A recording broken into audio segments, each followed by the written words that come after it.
Hey guys, welcome back to my YouTube channel. It's your girl Fee, and today I'm going to teach you how to make the perfect moist banana bread.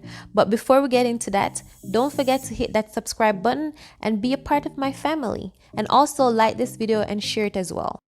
So when you're selecting your bananas to make your banana bread, you want to look for those overripe bananas.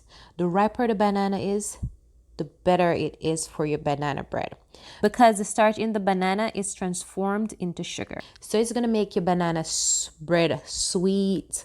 So you want to get those really overripe bananas.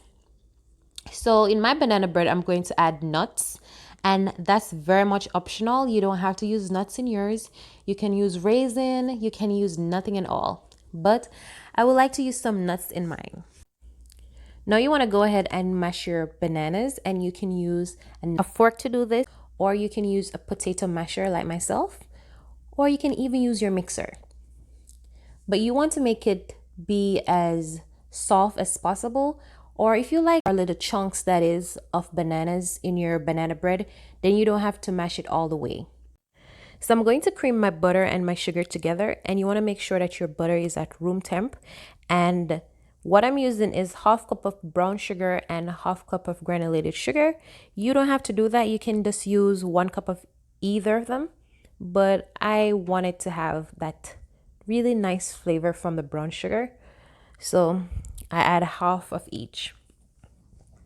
So I know a lot of recipe call for 2 cups of sugar, but 1 cup is perfect. And the reason why it's perfect, because your bananas are overripe, and as I said earlier in the video, the starch in the bananas transform into sugars, so you don't want to add a lot of sugar into your mix.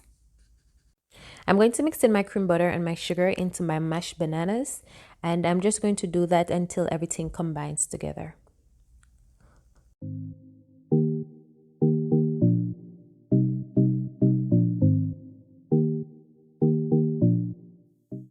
So I'll be adding some sour cream to my mix, and I know a lot of people don't use it because they probably don't know the real benefit of the sour cream. And if you don't have sour cream, you can always use yogurt to do this, like the plain yogurt. You can use that. And what the sour cream does, it add moisture without thinning your batter, and it also control the browning and activate the baking soda. So it give your cake that beautiful brown color, and it also help your cake to be very moist. And that's what you want, right? Now I'm going to go in with my eggs and my vanilla, and I know a lot of people would probably whisk their eggs before they add it to the mix, but it's not so much of a big deal. All you have to do is just make sure you don't over mix your batter, because if you do that, what you're going to have with your cake is your cake not rising properly.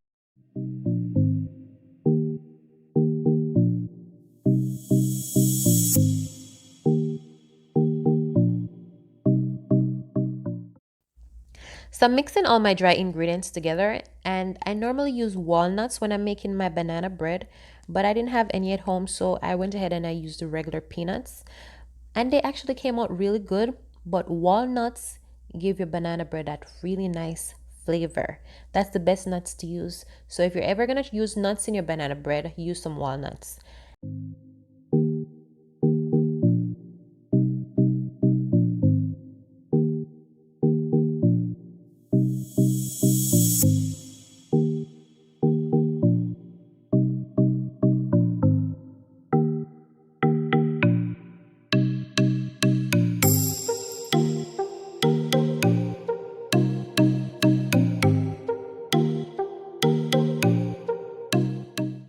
So now we're going to use the folding method.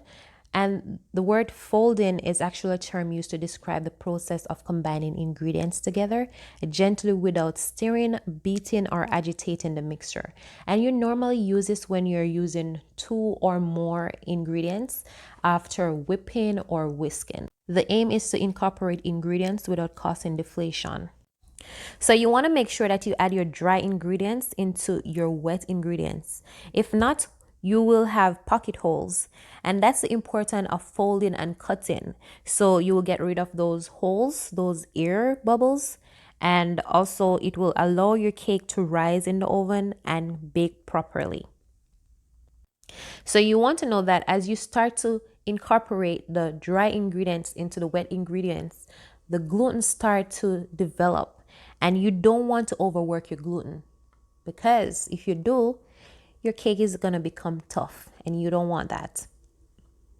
So as soon as you incorporate all the dry ingredients into your wet ingredients, make sure you stop mixing.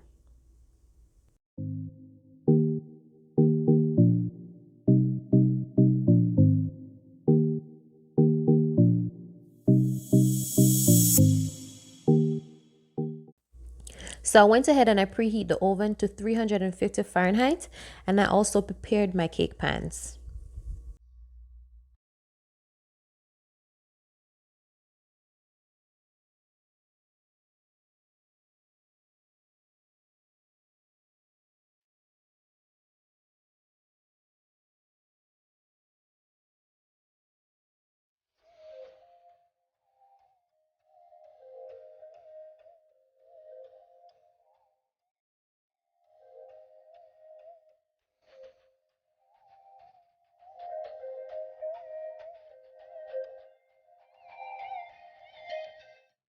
So this is how my cakes are looking after I remove them from the oven. What I'm going to use is some foil to cover them, and I'm covering them warm so it can trap the moisture inside.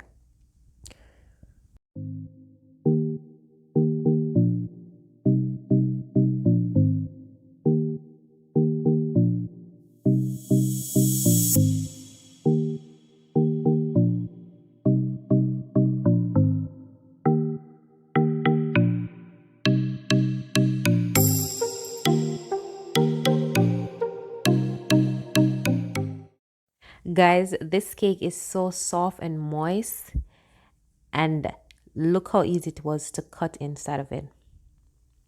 Don't forget to like, comment, share, and subscribe to my YouTube channel if you haven't. And don't forget that the recipe is always in the description box below. Look how soft that cake is.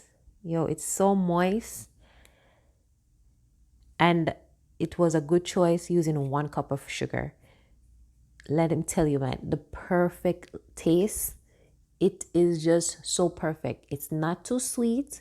It's not fresh. It's just the right flavor.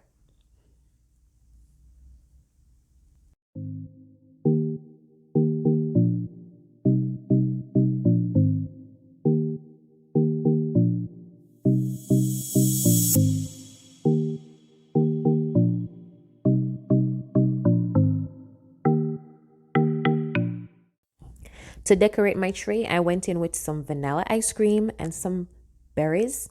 And I also made a rum glaze that I used to drizzle over the banana bread. If you like to see me make that rum glaze, just comment in the comment section and just tell me if you want me to make it for you. I'll be more than happy to do so.